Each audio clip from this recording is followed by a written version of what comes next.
Hello students, मैं कीर्ति यादव आज आपके लिए टॉपिक लेकर आई हूँ परमाणु संरचना। जैसा कि हम सभी जानते हैं कि परमाणु किसी भी इस दुनिया में जितने भी पदार्थ हैं सभी छोटे छोटे पार्टिकल्स से मिलकर बने हैं। इन छोटे छोटे पार्टिकल्स को जो है परमाणु कहते हैं। और इस परमाणु की अवधारणा को 500 BC शताब्दी में सबसे पहले ऋषि कणाद ने बताया था। जो ऋषि कणाद है इन्होंने बताया, और ये हमारे भारतीय वैज्ञानिक हैं। इन्होंने बताया कि इस दुनिया में जितने भी पदार्थ हैं सब छोटे छोटे पार्टिकल्स से मिलकर बने हैं, जिसे ना ही तोड़ा जा सकता है, ना ही काटा जा सकता है, और ना ही दो भागों में बांटा जा सकता है। तो ये जो है इस सबसे छोटे कण को क्या कहा गया? एटम। एटम इंग्लिश में से एटम कहते हैं और हिंदी में कहते हैं परमाणु। परम अणु मतलब किसी भी पदार्थ का बहुत छोटे से छोटा कण जिससे मिलकर कोई पदार्थ बना है। जब ये जो दो एटम आपस में जुड़ते हैं, जब दो एटम, दो या दो से अधिक एटम आपस में जुड़ते हैं तो बनता है मॉलिक्यूल। मॉलिक्यूल को हिंदी में कहते हैं अणु। मतलब आपको समझ में आ ही गया होगा कि जब दो परमाणु आपस में जुड़ते हैं तो क्या बनता है? एक अणु। एक और एक दो, और इससे क्या बना? एक अणु।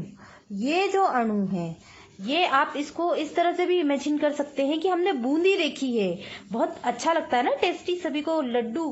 तो ये जो बूंदी के लड्डू हैं, अगर हम बात करें कि ये बहुत सारी बूंदी आपस में पड़ी है, इतनी बिखरी हुई है, अगर आप इसको एक साथ जोड़ देते हैं तो क्या बन जाता है? एक छोटा सा लड्डू। इसी तरह से यहाँ पर हम मान सकते हैं कि ये जो एटम है ना, ये भी आपस में जुड़ जाते हैं और एक छोटा सा शेप बना लेते हैं लड्डू जैसा। या ये शेप किसी भी तरह का हो सकता है, चौकोर भी हो सकता है, गोल भी हो सकता है, स्टार शेप भी हो सकता है। लेकिन जितने भी पदार्थ बने हैं किसी भी आकृति के हों, चाहे वो सॉलिड हो, लिक्विड हो या गैस हो, सभी किसी न किसी छोटे कण से मिलकर बने हैं। और इन इंडिविजुअल कणों को क्या कहते हैं? परमाणु।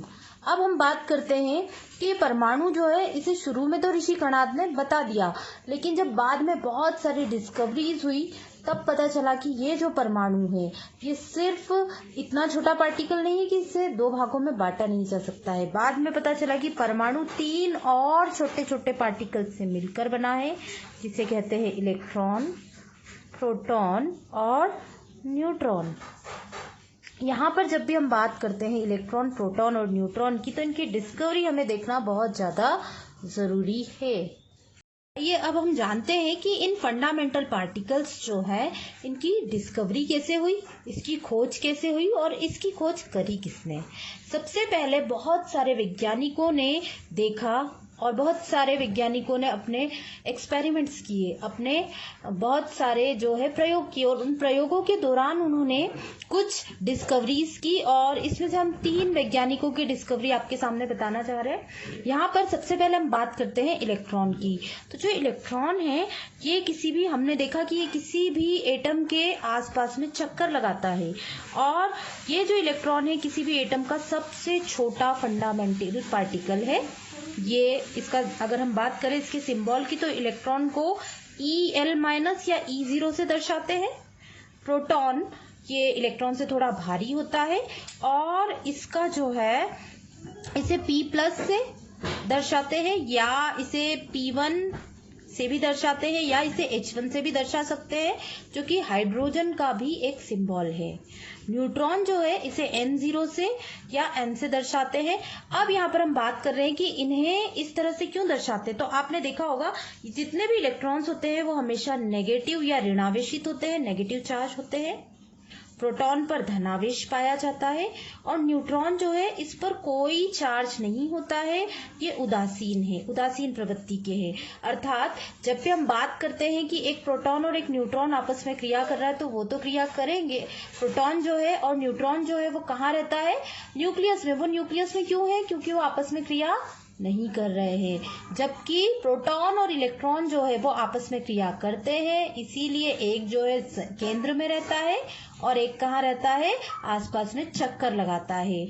इलेक्ट्रॉन की खोज जो है वैज्ञानिक सर जे थॉमसन ने की थी 1897 में। प्रोटॉन की खोज गोल्डस्टीन ने की और ये धनावेशी थे।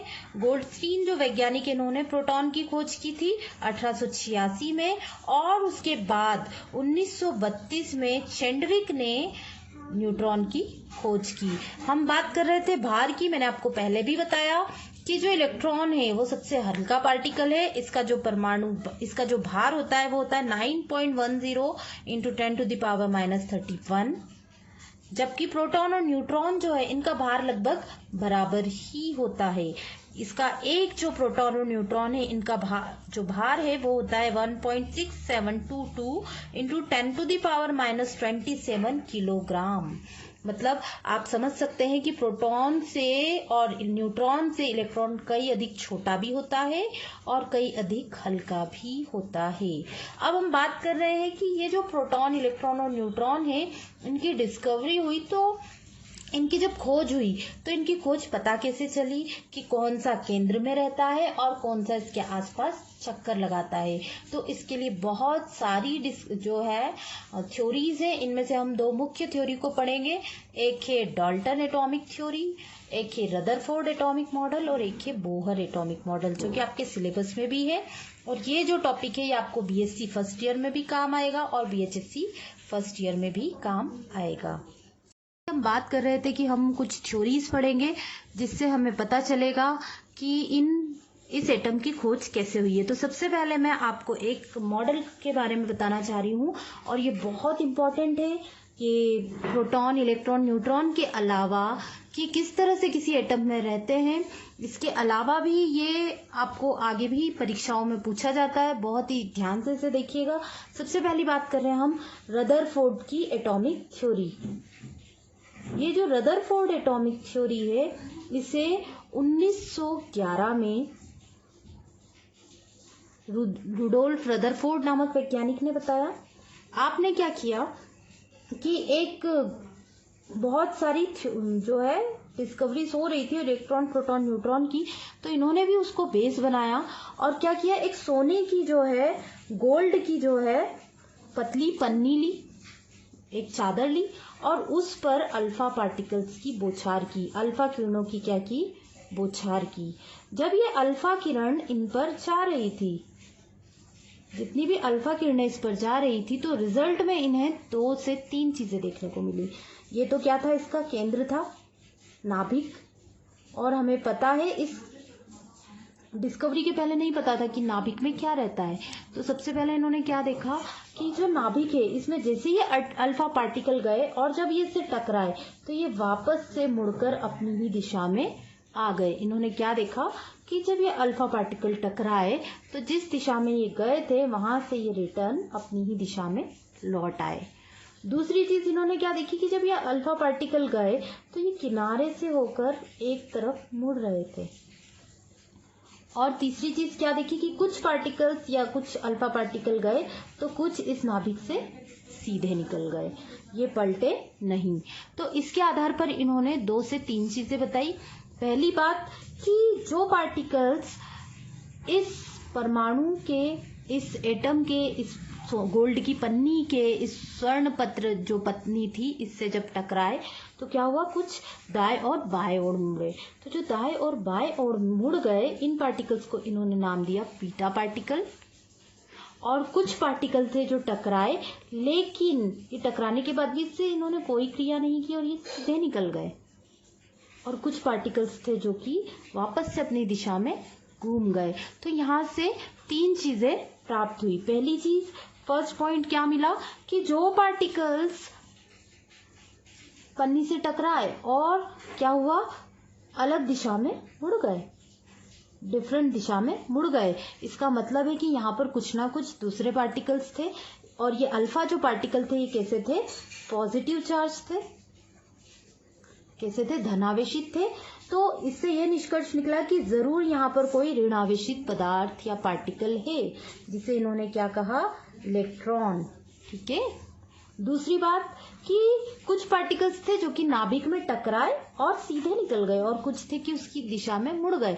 तो जो आपको एक और चीज बताते हैं कि जब सेम चार्ज होता है, अगर कोई पॉजिटिव पॉजिटिव आपस में टकराए तो हमेशा क्या होगा, उसमें रिपल्शन, या उसी दिशा में वो पदार्थ वापस से, उसी दिशा में वो कण वापस से लौट जाएंगे। तो इस आधार पे क्या देखा कि यहाँ पे कोई पॉजिटिव चार्ज कोई पार्टिकल होगा, इसीलिए ये पॉजिटिव चार्ज अल्फा पार्टिकल इससे टकराए हैं, वापस उसी दिशा में घूम गए हैं। तो यहाँ पर क्या निष्कर्ष निकला कि यहाँ पर क्या हो सकते हैं, प्रोटॉन, क्योंकि इनकी डिस्कवरीज तो पहले ही हो चुकी थी, और प्रोटॉन कैसा है, धन आवेशित।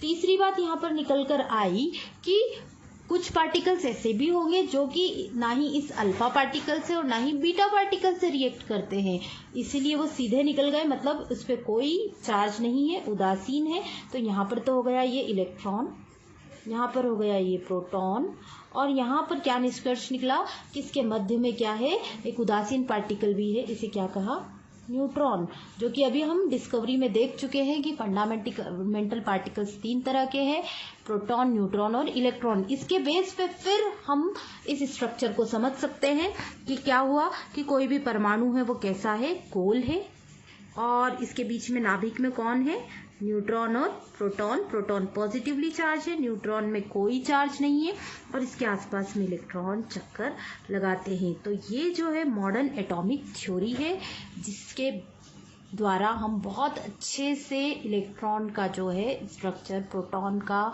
कि ये कहाँ रह सकते हैं किसी एटम में, समझ सकते हैं। अब रही बात इसके बाद आगे की, तो आगे की थ्योरी के लिए मैं फिर से एक लेक्चर बनाऊंगी, और उसमें हम बोहर्स एटॉमिक मॉडल को पढ़ेंगे, ताकि हमें पता चले कि इस थ्योरी के बाद भी हमें क्या चीज़ें नहीं पता चली थी। जैसे कि इस थ्योरी में एक और बात बताई गई कि इलेक्ट्रॉन, प्रोटॉन, न्यूट्रॉन रहते हैं, लेकिन ये इलेक्ट्रॉन चलता कैसे है, ये इस दिशा में चल रहा है, ये कौन सी थ्योरी से पता चला। तो ये हमें जो पता चला है वो नील बोहर की थ्योरी से पता चला। और नील बोहर जो है वैज्ञानिक, नील बोहर ने 1913 में रदरफोर्ड की एटॉमिक थ्योरी के बाद में अपना जो है कॉन्सेप्ट दिया था, जिसे हम अगले लेक्चर में पढ़ेंगे। Thank you. होप आपको समझ में आया होगा। अगर समझ में आए तो इसे कमेंट बॉक्स में ज़रूर लिखिए, और अगर नहीं समझ में आता है तो आप कमेंट करके मुझसे पूछ सकते हैं। Thank you.